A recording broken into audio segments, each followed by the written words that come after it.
I'm going to show you engine serial number location on Mitsubishi Delica equipped with a 4M40 diesel.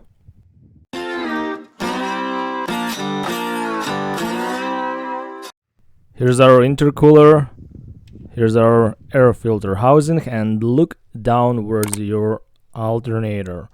Okay, and on the side of the engine, so right side, we can find a standing out flat platform. That's where your engine serial number, Mitsubishi 4M40. It's easy to find platform, but a little bit hard to read without a mirror.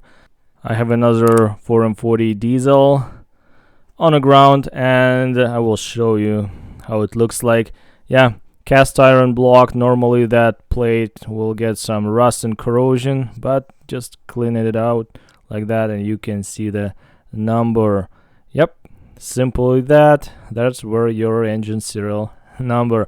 Okay, let's go to another side and I will show you where the engine model number.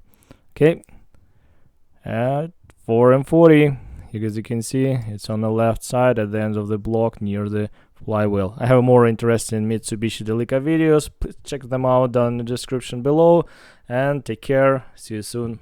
Bye bye.